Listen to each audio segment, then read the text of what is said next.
Bismillahirrahmanirrahim. Bismillah tawakkaltu 'ala Allah la haula wala quwata illa billahil aliyil azim. Qala musannif rahimahumullahu ta'ala wa nafa'ana bi ulumihim amin ya Allah ya rabbal alamin.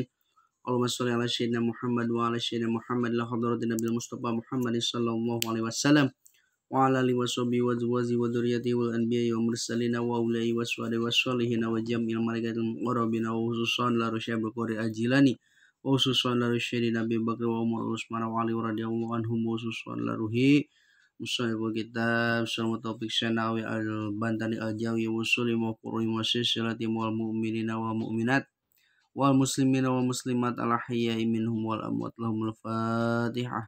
A'udzu billahi minasyaitonir rajim. Bismillahirrahmanirrahim. Alhamdulillahi rabbil alamin arrahmanir rahim maliki yaumiddin iyyaka na'budu wa iyyaka nasta'in ihdinas siratal mustaqim Shiratal ladzina an'amta 'alaihim ghairil maghdubi 'alaihim waladdallin ighfir lana. Bismillahirrahmanirrahim. Urang lajengan kana pangaosan kitab salajeng nanyata kitab Sulamut Topik halaman 48 anu kitabna urang buka urang samikeun logatanana upami abdi saldina ngalogatna mangga lereskeun. Bismillahirrahmanirrahim. Paslun ari eta hiji pasal takdiruhu huwa paslun. War ieu paslun eta hiji pasal. Yajibu wajib ala kulli muslimin kasaban-saban jalma Islam mukalafin tur mukalaf ya muslim. Wajib ka jalma Islam anu mukalaf naon? Ala yadkhula yen ta ulah wa kasub ieu si muslim pisain dina hiji perkara hatta ya'lama saengga nyaho heula ieu si muslim makana perkara ahalla anu parantos ngahalalkeun saha Allah Gusti Allah ta'ala bari mahlur Gusti Allah minhu tina eta ma. Wa ma jeung kana perkara harrama anu parantos ngaharamkeun Gusti Allah kana eta ma. Jadi wajib pikeun jalma anu Islam anu mukalaf samay asup kana hiji perkara teh kudu nyaho kana perkara anu halal jeung haramna heula. Lianna Allah kana yen sanyana Gusti Allah subhanahu bari masuci Gusti Allah ta'abbadna eta marentah ibadah Gusti Allah na ka urang sadaya. Bi asya'a kalon pirang-pirang perkara ta'abbad pilamarnya. Pala budatu misti min muraati matina ngaraksana perkara ta'abbadna anu parantos ta'abbad anu parantos marentahkeun Gusti Allah na ka urang sadaya bihi kana ieu ma.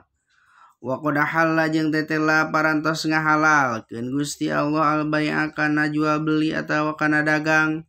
Wa harama jeung parantos ngaharamkeun Gusti Allah ar-riba kana riba. Wa qad qayyada jeung tetela geus ngayidan naon asyar'u hukum syara hadzal bai'i kana ieu dagang bi allati ta'rifi kalon pirang-pirang alat ta'rif. Bi quyudin kalawan pirang-pirang qayyid. Wa syurutin jeung pirang-pirang syarat wa arkanin jeung pirang-pirang rukun labuda anu misti min muraatihima tina ngaraksana ieu pirang-pirang syarat jeung pirang-pirang rukun.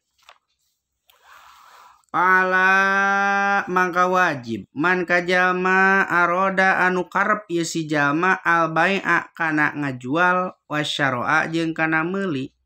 Wajib pikeun jalma anu ngajual jeung anu meuli naon ayyata allama wajib nyaho ieu si jalma zalika kana ieu pirang-pirang syarat jeung rukun jual beli.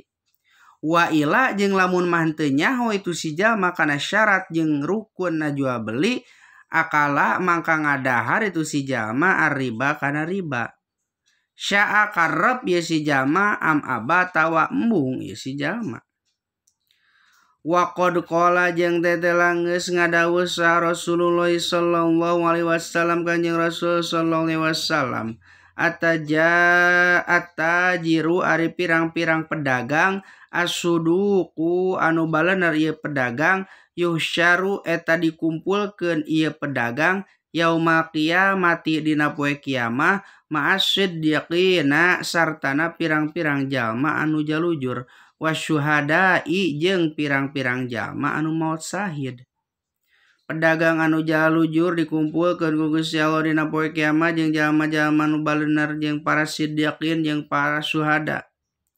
Wa ma jeung ari perka wa madzalika jeung lamun mah teu kitu illa li ajlila wa madzalika jeung teu aya deui kitu teh illa li ajlima karena angin karena arah-arahna perkara yaliqo atawa yaliqo anu nibakeun ieu ma hu ka itu si jalma min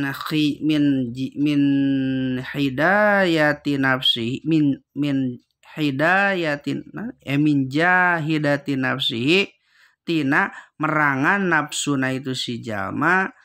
Jadi ieu teh karena arah nibakeun itu si jalma ka hukana itu mate manehna bisa jujur teh karena merangan hawa nafsu na itu si jalma wa hawahu jeung hawana itu si jalma kahayang anu keukeuh itu si jalma wa qahriha jeung maksana itu si jalma ala ijra'il uqudi kana migawena pirang-pirang akad alama benetepan kana perkara amaro anu geus marentahkeun saha Allah Gusti Allah kana eta ma. Wa ila jeung lamun mah teu kitu palayah pamangkan teu samar deui naon ma perkara tawada nu parantos ngajanjikeun saha Allah Gusti Allah man ka jalma ta'adda anu lalawur ieu si jalma al hududa kana pirang-pirang had summa in baqiyata al hududa kana pirang-pirang had. Maka lamun mantek jujur henteu naon teh henteu ngajaga kana hawa nafsuna jeung maksa ka batur gitu. Jeung henteu migawe kana pirang-pirang akad akadan maka Gusti Allah ngancam. Maka masa made Gusti Allah ngancam ka jalma nu lalawora ngancamnya. Sumain baqiyatal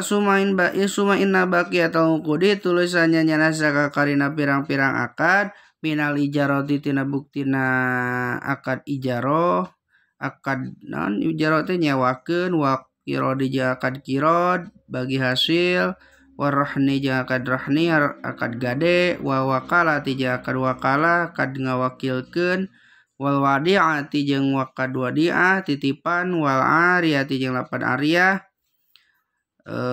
naon injemkeun wasyarikati jeung lapan syarikah wal masyaqati jeung akad masyaqah nyiram wa ghairiha jeung liana ya akad kadalika nya kitu deui labuda teu meunang teu min muraati surutiha tina kudu ngajagana tina pirang-pirang tina ngaraksana kana pirang-pirang syaratna ieu akad anu kabeh warkaniha jeung pirang-pirang rukuna ieu akad-akad anu kabeh. Waktu nikahi jeung ari akad nikah ya taju eta mika butuh ya akad nikah ila mazid ihtiyatin kana tambahna hati-hati watasbutin jeung netepkeun hadron karna sieun mimma tina perkara yutarot tabu anu geus ditartibkeun ieu ma alapak didzalika kana sepina ieu kana syarat jeung rukun. Paslan wallahu a'lam bissawab.